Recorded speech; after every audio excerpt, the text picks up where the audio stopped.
Amin. Silakan duduk kembali Bapak Ibu Saudara. Shalom Aleichem. Bapak Yahweh memberkati saudara sekalian. Malam ini saudara-saudara, saya akan menyampaikan firman Tuhan. Firman Tuhan ini saya akan beri judul microchip. Mungkin kita sudah sering mendengar kata microchip.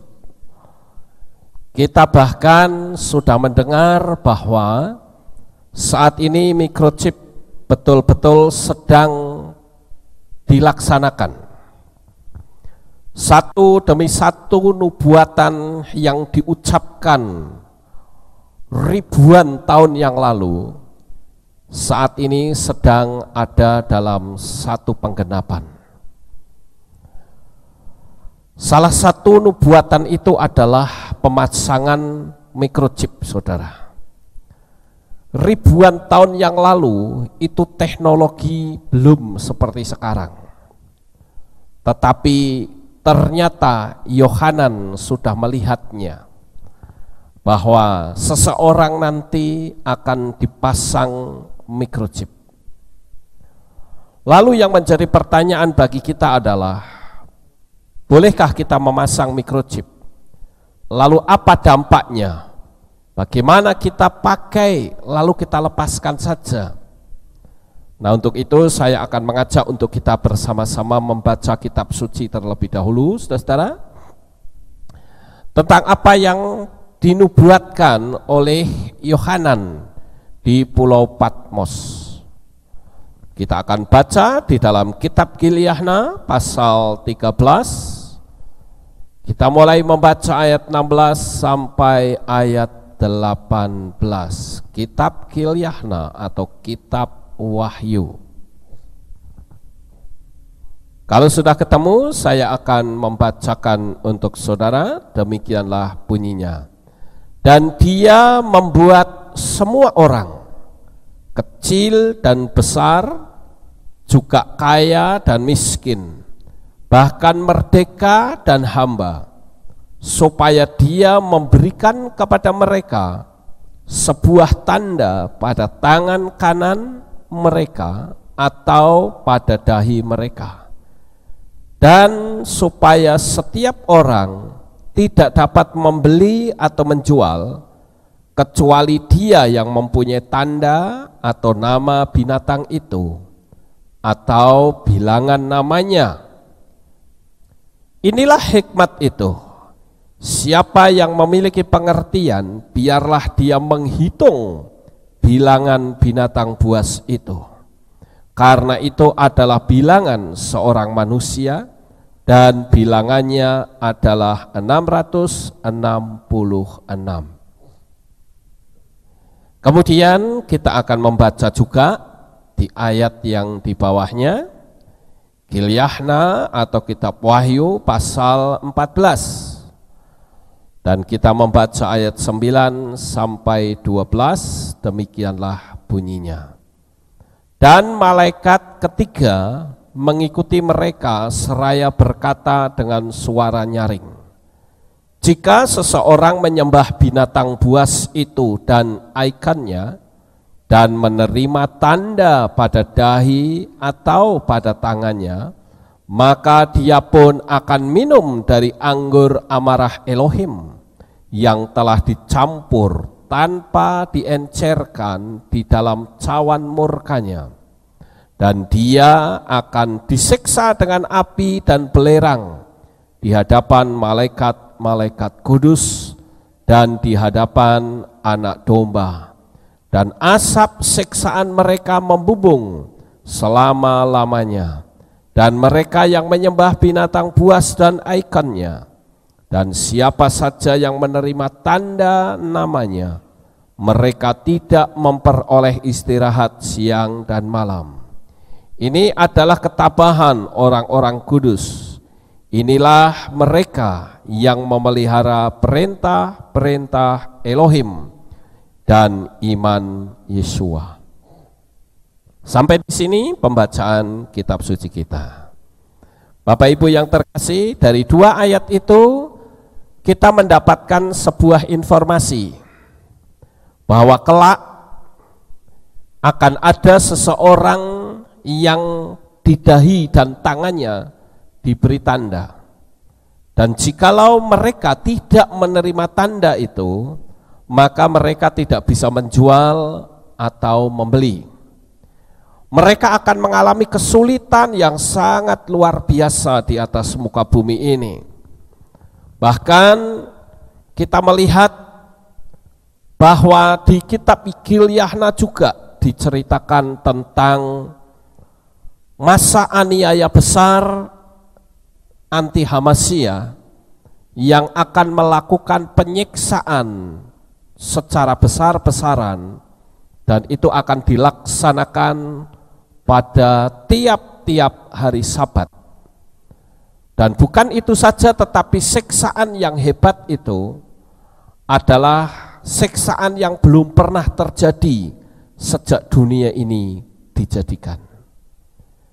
Orang yang dipenggal kepalanya sudah sering kita lihat, itu bahkan tidak tersiksa, langsung mati, saudara. Orang yang dijepit tangannya juga sudah kita saksikan. Bahkan di film-film juga seringkali seseorang kalau mau mengambil identitas atau informasi seseorang, maka orang tersebut disiksa terlebih dahulu untuk dia membuat sebuah pengakuan. Semua sudah pernah terjadi, tetapi di dalam kitab suci dikatakan akan ada siksaan yang belum pernah terjadi sejak dunia ini dijadikan. Siksaannya macam apa? Kita belum tahu, saudara. Tetapi yang jelas kita akan melihat di sini tentang microchip, saudara. Seperti kita ketahui bahwa microchip ini sering disebut dengan RFID atau Radio Frequency Identification. Nah, RFID ini, saudara-saudara, ini sudah mulai diterapkan di Amerika. Bahkan Barack Obama membuat sebuah pernyataan bahwa tahun 2017 seluruh penduduk Amerika harus sudah memakai microchip. Bentuknya seperti ini, kira-kira besarnya sebesar biji beras, dan ditaruh di tangan, ya, di tangan ini, saudara lihat kecilnya seperti ini. Dan ini sudah mulai dilaksanakan di Amerika, bukan akan, tetapi sudah diterapkan. Bapak Ibu saudaraku yang terkasih, kalau kita perhatikan di sini rupa-rupanya pemasangan microchip ini terus mengalami perkembangan. Microchip ini masih kelihatan menonjol, saudara. Nah, untuk itu perusahaan-perusahaan microchip mereka mulai berlomba untuk membuat microchip sekecil-kecilnya, tetapi sebesar-besarnya data yang bisa dia peroleh. Kalau kita perhatikan di sini microchip ini yang biasa sebesar biji beras. Tetapi saudara-saudara, microchip ini dikembangkan lagi dengan menggunakan cara seperti ditato. Jadi semakin tidak kelihatan. Perkembangan ini terus berlanjut. Bahkan kecilnya itu sudah sebesar kepala semut kira-kira. Kalau saudara perhatikan perbandingan microchip ini dengan semut sudah sangat kecil sekali, saudara. Tetapi sekalipun itu kecil, dia memiliki ribuan bahkan jutaan data yang bisa dimasukkan ke dalamnya. Nah, untuk itu sebelum kita melihat apa sih kegunaan dari microchip ini, ada baiknya kita akan saksikan terlebih dahulu video yang saya sudah taruh di sana, yaitu tentang microchip yang sekarang sudah mulai dipasangkan di setiap orang-orang di Amerika. Ya, kita bisa saksikan. Technology. Swedish office worker Lynn Kowalaska is having it implanted under her skin. A microchip about the size of a grain of rice is injected into her hand. It felt pretty scary, but at the same time it felt very modern, very 2015. Instead of ID cards or passcodes, workers who sign up for the implant can now open doors with the wave of a hand. The chip also currently lets workers swap contact details via a smartphone and operate a photocopier. Patrick Mesterton, co-founder of the Epicenter Tech Hub in central Stockholm, sees plenty of future applications for the implant. Like anything where you today would use a PIN code or a key or a card. So payments is, I think, one area. I think also for healthcare reasons, that you can sort of communicate with your doctor and you can get data on what you eat and sort of what your physical status is. The radio frequency identification chip is made from Pyrex glass and contains an antenna and microchip with no need for batteries. While some workers may feel uneasy at the prospect of literally taking their work home with them, the designers say the chip is completely safe and secure. You have your own identification code and you're sending that to something else which you have to grant access to. So there's no one else that can sort of follow you on your ID, so to say. It's you who decide who gets access to that ID. The chip is in no way mandatory, and the limited benefits the implant currently offers may put many people off. But with wearable tech becoming more ubiquitous, the merging of biology and technology could represent a growing trend. Nah, saudara-saudara, sekarang kita akan lihat apa sih kegunaan dari microchip tersebut. Banyak orang berpikir, khususnya ilmuwan-ilmuwan berpikir bahwa menggunakan kartu kredit atau kredit card atau barangkali kartu debit itu masih bisa hilang. Nah, oleh karena itu, untuk menghindari hilangnya kartu kredit atau debit card, maka mereka mulai berpikir bahwa lebih baik memakai uang elektronik. Jadi kalau transaksi tidak perlu memakai uang secara konvensional. 1 miliar tidak perlu saudara keluarkan uang sampai bertumpuk-tumpuk, nggak perlu. Cukup tinggal sodorkan tangannya, maka microchip itu akan memberi informasi kepada satu alat, ya, bahwa saudara sudah membayar sekian. Jadi microchip ini memiliki fungsi yaitu mengganti uang cash. Uang cash ini tidak akan berlaku nantinya, saudara. Saudara mau pergi belanja kemanapun, kalau saudara bawa uang cash, maka kasir akan berkata, maaf Pak, saya tidak menerima uang cash. Mungkin Bapak bisa sodorkan tangan Bapak. Tinggal disodorkan, kemudian ada satu alat yang akan mendeteksi. Langsung dia tahu di situ. Kita punya dana itu berapa, kita sudah membayar atau belum, semua sudah terdeteksi di situ, saudara. Jadi siapapun yang tidak memiliki microchip, maka orang tersebut tidak akan bisa membeli atau menjual. Nah, ini yang coba saudara sama-sama kita renungkan. Jadi andai kata saudara punya uang 1 miliar dan saudara itu ternyata tidak mau memasang microchip, maka dana saudara tidak akan pernah bisa digunakan. Bahkan barangkali uang saudara akan disita oleh pemerintah. Ini kegunaan microchip yang pertama. Kemudian yang kedua, Kegunaannya adalah sebagai pengganti KTP atau paspor. Nanti akan terjadi sesuatu di mana akan ada sistem pemerintahan tunggal yang dikenal dengan One World Order.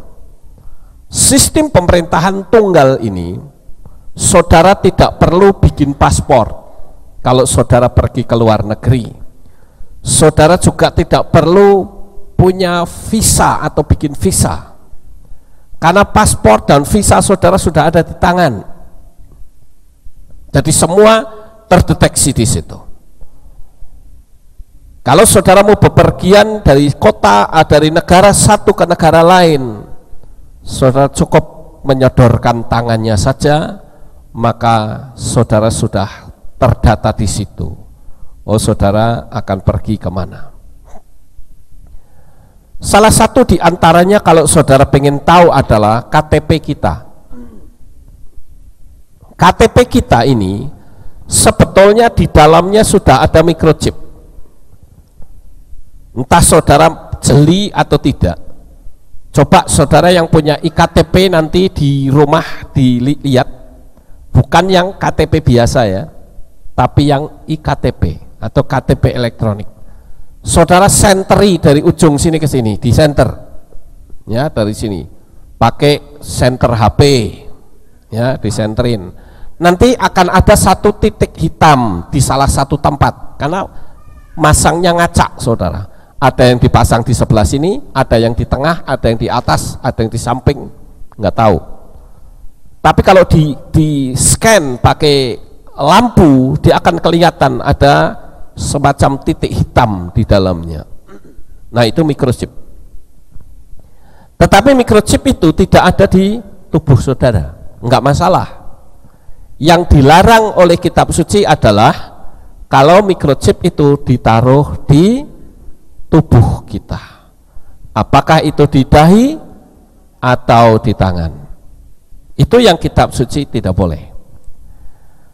Jadi tentu saja kalau saudara yang tidak memiliki tanda bilangan binatang itu, maka saudara dianggap tidak punya KTP, saudara dianggap tidak punya paspor, bahkan saudara akan dianggap sebagai teroris. Jadi ini kita harus tahu terlebih dahulu tentang fungsi-fungsi dari microchip. Yang berikutnya yaitu fungsi dari microchip ini adalah sebagai pengganti data medis. Orang Amerika ini paling sulit untuk dipasangi microchip, saudara.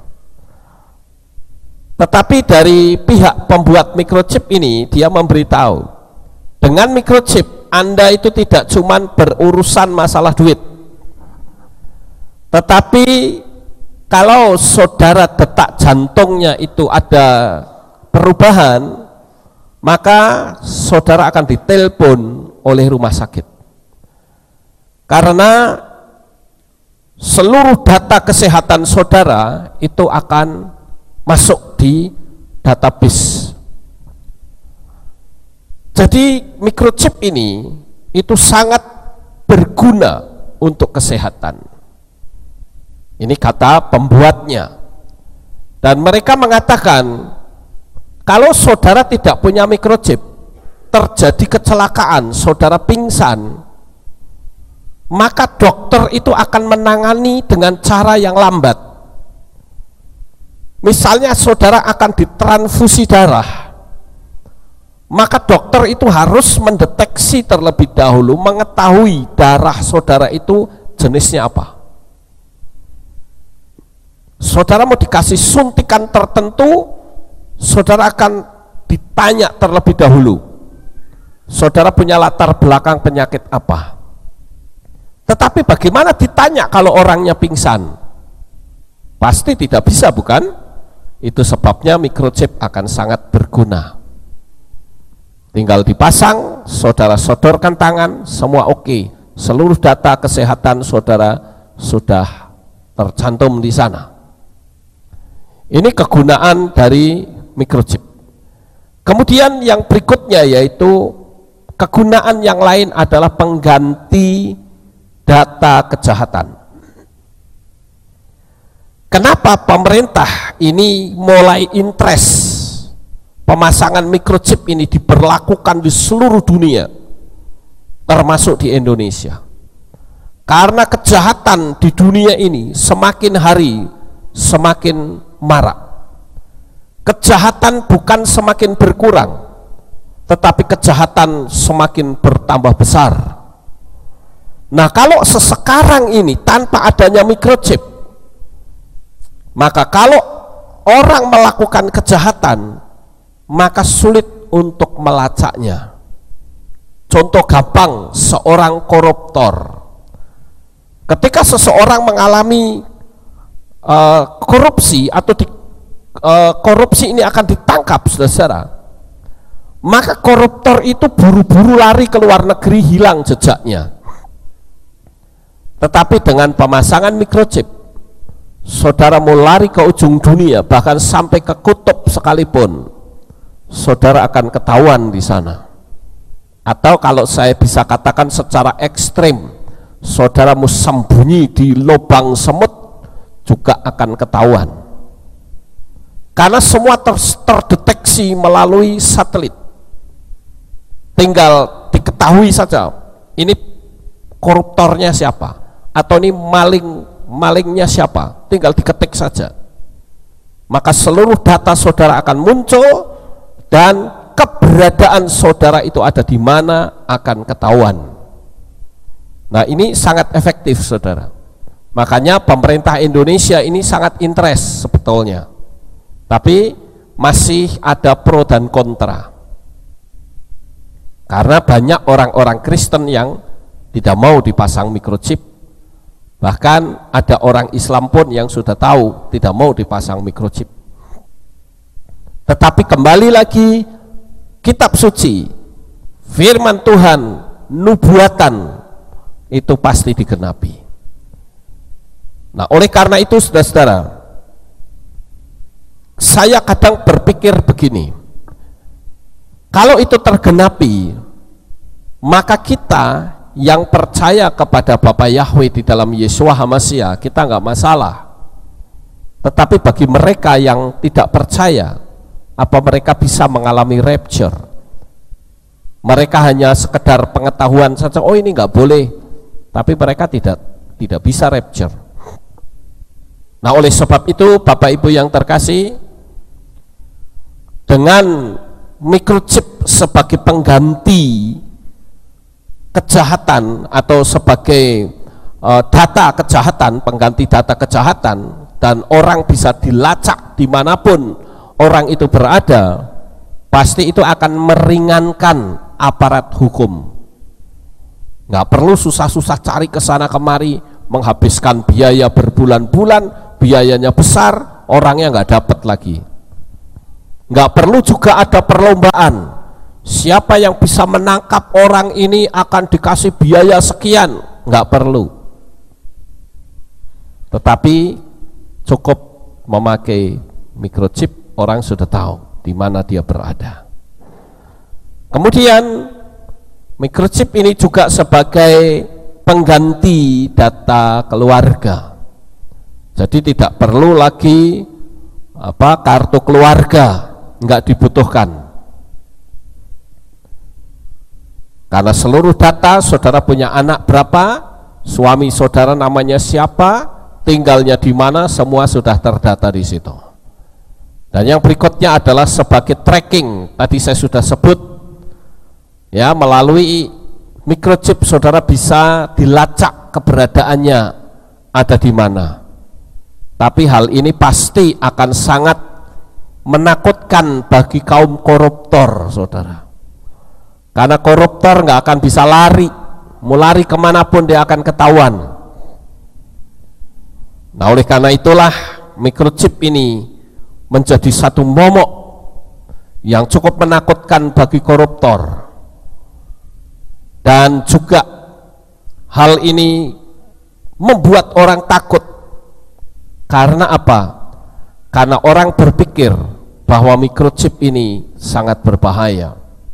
Kalau yang tahu saudara, kita sudah tahu bahwa microchip ini tidak boleh kita pakai, karena firman Tuhan tadi di dalam kitab Gilyahna memberitahu bahwa dengan kita memakai, maka kita merupakan orang yang menyembah binatang bilangan binatang itu. Nah, Bapak Ibu yang terkasih, sekarang yang pertama adalah kenapa kitab suci melarang untuk memakainya. Nah, ini yang penting. Yang pertama adalah dengan memakai microchip, maka manusia mampu dikendalikan seperti robot. Kalau saudara lihat di sini, manusia bikin robot, tetapi nanti manusia akan dijadikan robot dengan mempergunakan microchip. Saudara akan dipaksa tunduk kepada perintah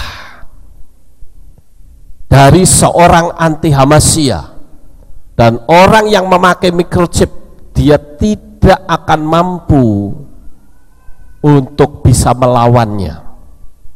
Beberapa Rabu yang lalu video tentang hal ini sudah diputar saat Michael menyampaikan khotbah di hari Rabu yang judulnya adalah Roh yang Bekerja Lembur. Nah, itu sangat bagus, saya sudah menyaksikannya, dan salah satu di antaranya ada semacam opera begitu ya, dan di situ ada orang-orang yang akhirnya seperti robot nurut, dan itu semua sudah ada di polanya anti Hamasyah 666 saudara. Seperti kita melihat bahwa manusia itu bisa bikin robot yang mirip menyerupai manusia. Kalau saudara melihat perempuan cantik ini, dia adalah robot saudara. Dia bisa berbicara, dan dia bisa diajak bersenda gurau, bisa diajak ngomong. Dia memiliki memori data jutaan kata. Jadi saudara mau ngomong apa, dia sanggup untuk menjawab seperti saudara bicara dengan manusia. Dan ini dibuat oleh University of Science and Technology of China, ya, atau UTSC, telah mengembangkan sebuah teknologi robot mutakhir yang diberi nama Jia. Robot ini berbentuk layaknya seorang manusia wanita. Jika dilihat dari fisiknya yang cantik, ternyata model robot ini merupakan hasil dari perpaduan 5 gadis seksi di negara itu. Dan saudara tahu bahwa robot-robot yang dijadikan manusia ini ternyata juga bisa memenuhi kebutuhan seksual. Kalau sekarang kan ada toko namanya toko sex toy. Nah, itu biasanya buatan Jepang, itu ada robot, ada semacam manusia terbuat dari karet latex, ya, persis seperti manusia asli, tetapi itu hanya patung saudara, tidak bisa bergerak. Tetapi kalau robot ini, dia bisa bergerak, bisa diajak ngomong, bisa hidup seperti manusia. Kita akan lihat saja videonya supaya saudara bisa punya gambaran. Inilah teknologi di zaman sekarang. Ya, kita lihat.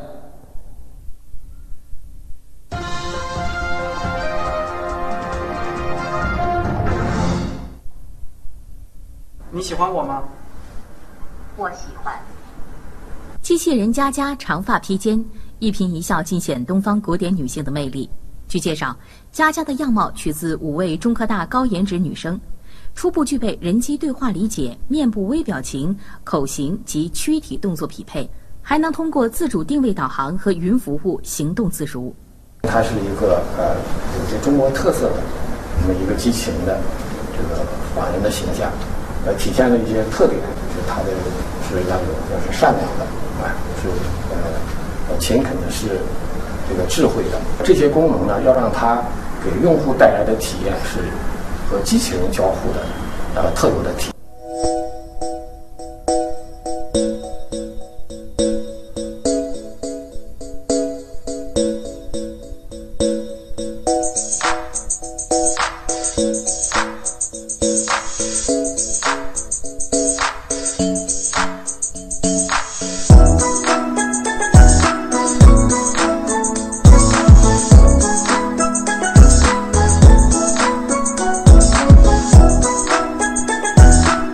Teknologi robot ini dikembangkan bukan cuman di Cina, tetapi juga di Jepang dan di Amerika.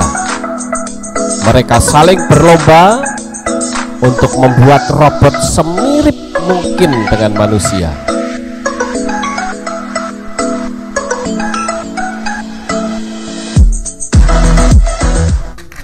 你好。 您好，主人，有什么需要我帮助的吗？这样拍的脸大。挥手。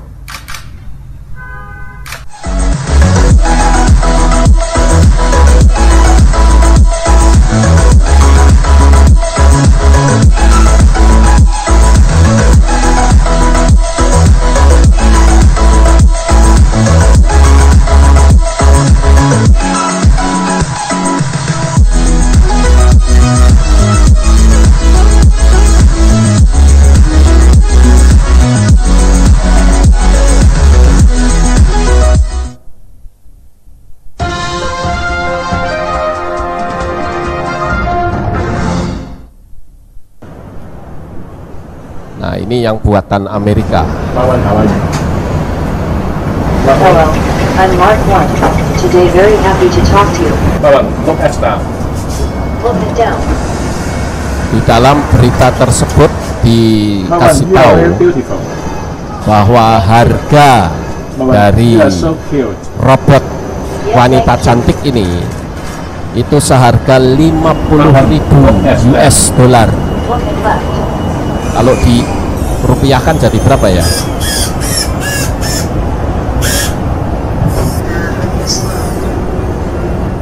Nah, ini masih dalam proses penyempurnaan, saudara-saudara. Tulangnya pun dibuat semirip mungkin dengan manusia.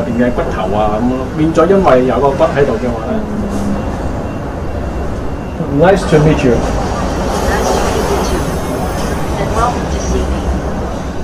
What do you think in future? Perusahaan robot ini ya, ini juga menerima pesanan.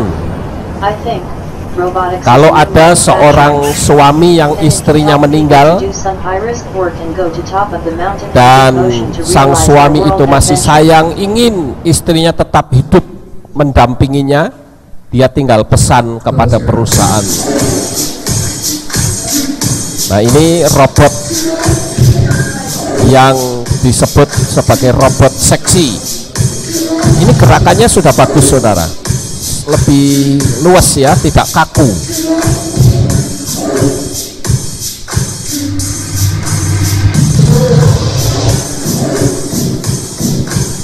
Saudara lihat jari-jarinya, jari tangannya nggak kaku, tapi sudah seperti manusia.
Nah, saudara lihat gerakan jari-jarinya itu sudah halus sekali, gak kaku, gak patah-patah.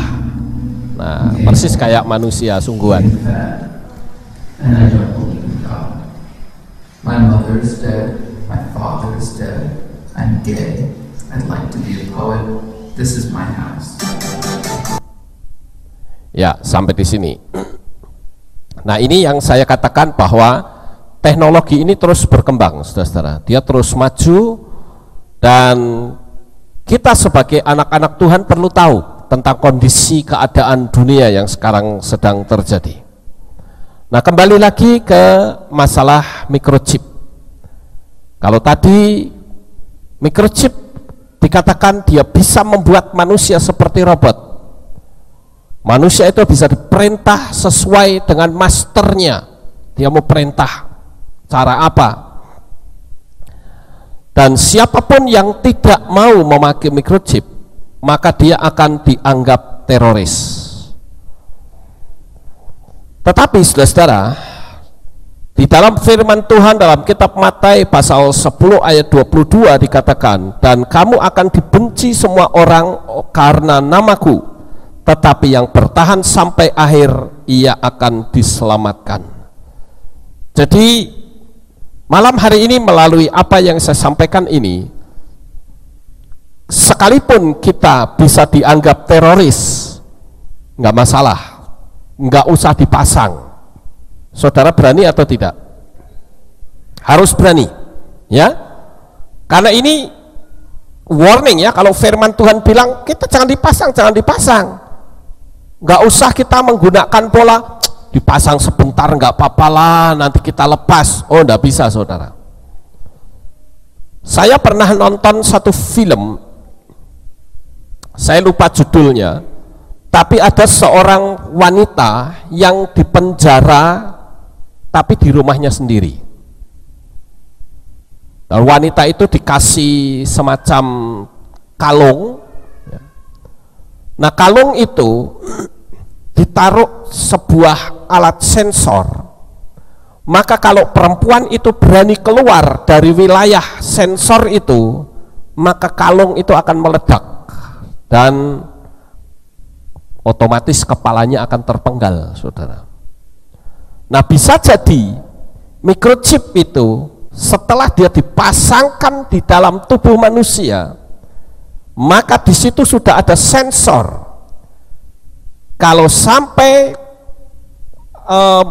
microchip itu diambil, maka dia kehilangan detak puls, ya, detak jantung yang ada di tangan kita, maka dia akan meledak. Hal itu bisa terjadi atau tidak, saudara? Oh, bisa saja. Beberapa waktu yang lalu saya sempat nonton satu film tentang seorang teroris. Seorang teroris itu dipasangin bom, tapi bom itu pemicunya bukan baterai, tetapi detak jantung. Jadi kalau orangnya sudah ditangkap, maka orang yang pegang bom itu bisa meledakkannya. Tetapi apabila orang itu ditembak oleh sniper misalnya, jeder, orang itu mati, detak jantungnya kan berhenti, maka bom itu akan meledak. Jadi ditembak salah, enggak ditembak juga salah. Ini teknologi, saudara. Kalau ditembak orangnya mati, detak jantungnya berhenti, itu memicu bom itu aktif, sehingga dia bisa meledak kalau ditembak. Kalau tidak ditembak, orangnya bisa mengaktifkan secara manual, kan serba salah. Inilah teknologi, saudara. Makanya kalau firman Tuhan memberitahu jangan pasang, maka apapun alasannya kita tidak boleh pasang. Misalnya ada pengumuman nih di Indonesia, misal ada pengumuman di koran bahwa terhitung tahun 2016 ini begitu kita selesai tahun 2016, maka seluruh penduduk Indonesia harus memasang microchip. Siapapun mereka yang tidak memasang microchip, maka orang itu akan dianggap teroris dan seluruh aset yang saudara miliki akan disita untuk negara. Nah, saya punya pemikiran ini bisa saja terjadi untuk nanti negara melakukan subsidi silang. Kalau orang miskin mau dipasang microchip, dia kasih dana, menggunakan dana orang yang tidak mau, kan disita negara. Nah, nanti negara yang akan memberi subsidi silang kepada orang yang miskin tersebut. Itu bisa saja terjadi, saudara. Nah, ini yang kita harus sikapi. Jadi sekalipun nanti ada pengumuman seperti itu, kita harus tetap bersikap no, tidak, apapun alasannya. Kalau dibunuh bagaimana? Biarin aja, dibunuh lebih cepat, lebih baik kita ketemu Bapak Yahweh di Shamayim. Amin. Jadi saya menganjurkan saudara jangan pernah takut mati. Orang takut mati malah cepat mati. Orang yang tidak takut mati nggak mati-mati, saudara. Jadi yang penting jangan kita pakai. Alasannya yang pertama adalah manusia bisa dijadikan robot. Alasan pertama. Alasan yang kedua, orang yang dipasangi microchip, maka orang tersebut akan terkena bisul-bisul yang mematikan. Di dalam kitab Gilyahna 16 ayat 2 dikatakan, dan yang pertama pergi dan menumpahkan cawannya ke atas bumi, dan terjadilah borok yang buruk dan jahat pada manusia yang mempunyai apa, saudara? Tanda binatang buas itu, dan mereka yang menyembah kepada ekonnya. Nah, ini nanti orang-orang yang memakai microchip itu bisa terkena borok, bisa terkena bisul. Maka saya membayangkan, menggambarkan dengan orang yang seperti ini, saudara, kena penyakit kayak begini. Lagian juga kalau dipikir-pikir, anti Hamasya ini kan cuma 3,5 tahun masa aniaya besar. Jadi lebih baik kita nggak perlu pasang, tetap percaya kepada Bapa Yahweh di dalam Yeshua Hamasya, daripada saudara pasang, saudara jadi miliknya anti Hamasya, triple six, dan umur saudara cuma 3,5 tahun saja. Karena setelah itu akan masuk kepada masa yang luar biasa, yaitu yang disebut dengan the Great Tribulation atau kerajaan 1000 tahun. Jadi pesan yang saya sampaikan ini, saudara harus ingat baik-baik, agar ketika nanti waktunya tiba, saudara harus berani mengambil sikap tidak akan memasang. Kalau ditanya siapa yang kasih perintah tidak memasang, siapa yang kasih perintah? Ya kitab suci yang tulis. Ya.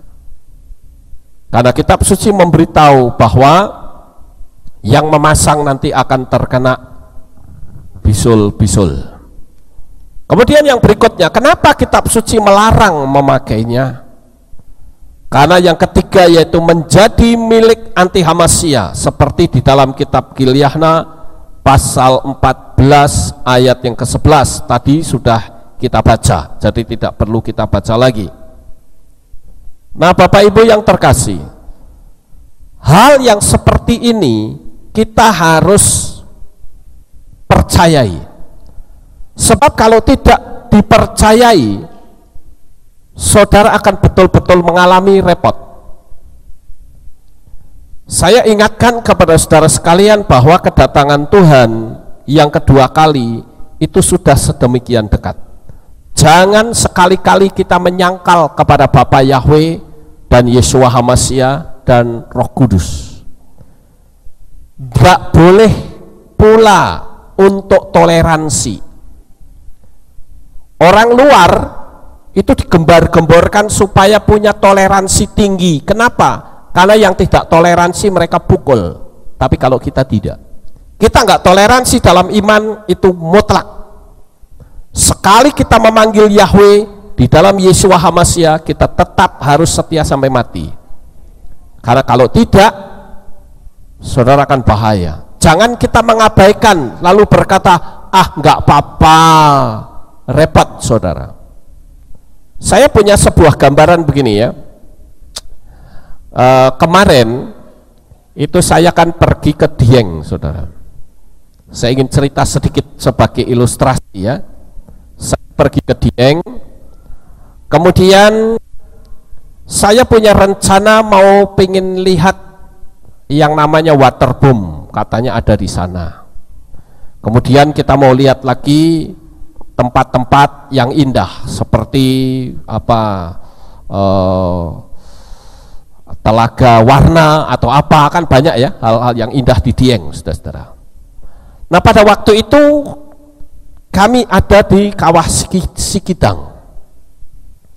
Ya kita foto-foto, kemudian saya menerbangkan drone juga.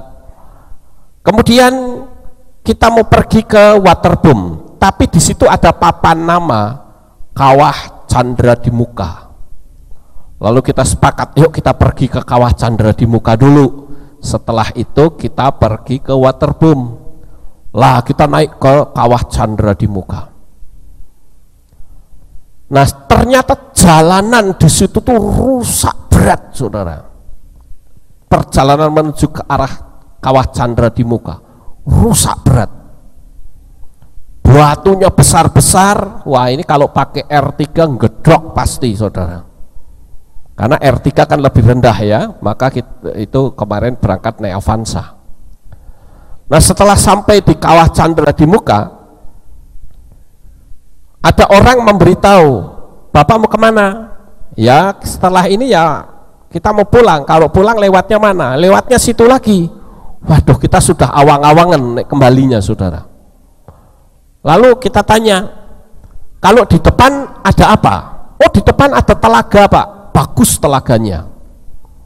Berapa lama? Ya sekitar 2 kilo dari sini. Ya udahlah kita coba ke sana. Tapi jalanan itu parahnya luar biasa, saudara. Saya nggak tahu ini pemerintah daerahnya kok diam ya. Parahnya luar biasa. Padahal itu objek wisata.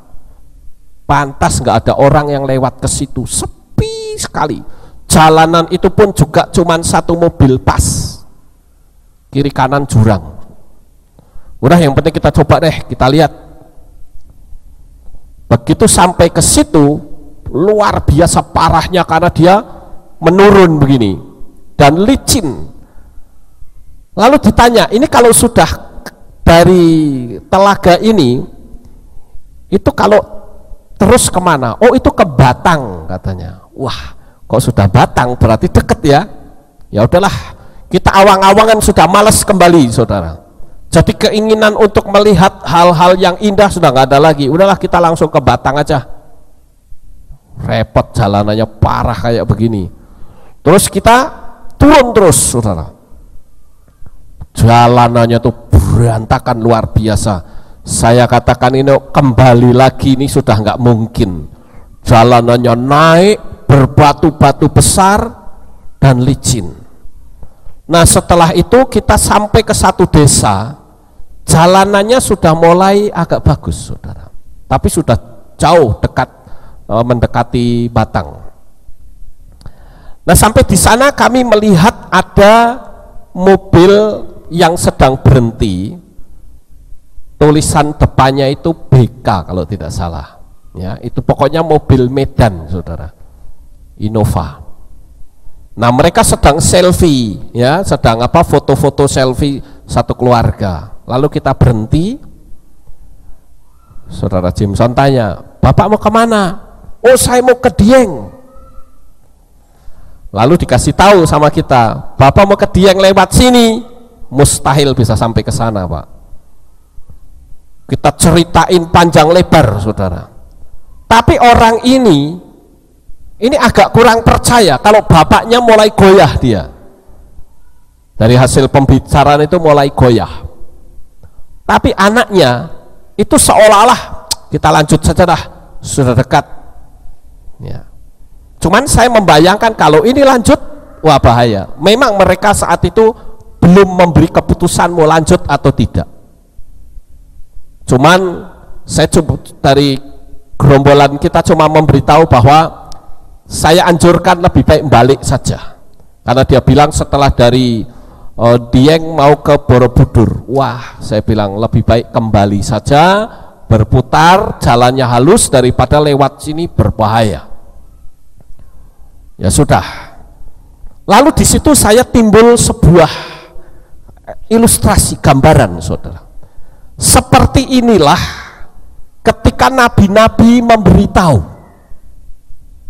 bahwa Bapa Yahweh itu sang pencipta yang telah turun ke dalam dunia ini dalam wujud manusia, yaitu Yeshua HaMashiach, dan Roh Kudus itu adalah rohnya Yahweh sendiri.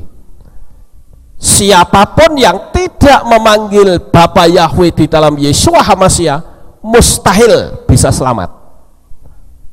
Tetapi mungkin orang nggak percaya, sama seperti si bapak-bapak tadi bersama dengan satu rombongan, mungkin dia berpikir tadi jalanan enak juga kok, karena memang mundur sedikit itu sudah mulai rusak, tapi dia belum sampai ke daerah yang rusak.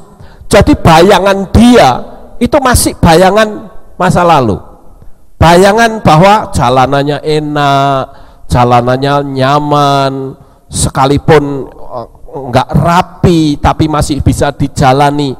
Saya berpikir dia mungkin kurang percaya dengan cerita kami karena dia tidak mengalami jalan yang rusak, tapi kami sudah mengalami dari atas sana. Saya lihat ke atas, ya ampun, kita melewati bukit-bukit yang begitu tinggi, ya, jalanannya berantakan. Saya hanya berpikir kalau Bapak ini lanjut ke atas, entah sampai jam berapa dia bisa sampai ke Dieng. Karena perjalanan mobil itu tidak lebih cepat dari orang jalan kaki, saudara, saking parahnya. Apalagi suasana pada waktu itu sudah siang, sudah sekitar jam 1 atau jam 2. Itu kalau sampai ke sana entah sampai jam berapa itu. Ya. Tapi di sini saya mendapatkan sebuah gambaran. Beginilah kira-kira para nabi yang memberitahu bahwa di luar nama Yahweh tidak ada keselamatan. Tapi karena kita sudah merasa nyaman gitu ya, dia pikir nggak apa-apa. Sama. Nah di sini saya memberitahu kepada saudara, ini yang ngomong ini Rasul Yohanan, dan dia mendapat penglihatan di Pulau Patmos. Saudara jangan tidak percaya, tapi percayalah kalau dia memberitahu kepada kita jangan pakai microchip, saudara harus lakukan. Amen. Daripada saudara menyesal nanti. Ya, sekarang kita lanjut, saudara-saudara. Apakah sanksinya? Sekali lagi, sanksinya kita akan dianggap teroris dan semua aset akan disita negara. Kemudian yang berikutnya, tidak memiliki kebebasan untuk jual beli maupun bepergian. Nggak bisa. Nah ini saya katakan kita sebagai anak-anak Tuhan harus berhati-hati. Persiapkan diri kita dari sejak sekarang. Doa saya agar ketika pengumuman itu disampaikan, maka terjadi rapture terlebih dahulu dan kita menyongsong Tuhan di awan-awan yang permai. Kenapa saya memberitahu kepada jemaat, ayo kita ikuti, lakukan, genapi firman Tuhan. Kenapa saya ajari pelayan-pelayan semua harus pakai talit? Karena ini adalah atribut nama Yahweh itu penuh di sini. Ya, jadi Saya ingin saudara sekalian lebih dekat kepada Tuhan karena waktunya sudah sampai. Nah, saya akan tunjukkan satu hal, bahwa 666 itu sudah ada di sekitar kita dan menguasai di semua bidang. Yang tidak jadi member tidak bisa bertransaksi. Ini saya ada di markas besarnya mesin CERN, saudara. Saudara lihat di sini ada logo CERN, ya, European Organization for Nuclear Research di Jenewa. Ya, saya sudah membuktikan sendiri bahwa mesin CERN itu betul-betul ada. Dan juga ada satu mesin lagi yang disebut dengan HARP. Itu adanya di Alaska. Itu bisa nanti membentuk awan. Awan itu bisa dibentuk seperti manusia. Awan itu juga bisa dibentuk model macam apapun. Dan diperkirakan gempa tsunami yang ada di Indonesia itu dibuat oleh mesin HARP. Nah, ini dunia sudah semakin kacau, saudara-saudara. Ya, saya sudah menceritakan tentang CERN, sudah menceritakan tentang HARP. Nah, sekarang yang saya tunjukkan kepada saudara bahwa 666 itu sudah ada di sekitar kita. Kalau saudara melihat di sini, ini produk, semua produk 666. Seperti ini kan ada tulisan Monster Energy. Ini kelihatannya kan gambar ini seperti apa ya, kayak cakar gitu ya. Kayak cakar dinosaurus, saudara. Padahal sebetulnya ini terkandung makna 666. Kenapa? Kalau seperti ini kan dalam huruf Ibrani kan huruf waw. Huruf waw itu jumlahnya 6. Nilai gematrianya. Dan kita lihat di sini ada banyak produk. Ini semua adalah produk yang sudah ada di bilangan 666. Saya tidak akan detail bercerita tentang hal ini, tetapi saya hanya memberi masukan kepada saudara bahwa semua itu sudah ada. Nah, untuk itulah malam hari ini melalui materi kita akan mendekatkan diri kepada Bapa Yahweh sampai kita mati, sampai pada titik nafas penghabisan kita akan tetap setia kepada Bapa Yahweh. Sukses besar untuk saudara, Bapa Yahweh memberkati. Haleluya.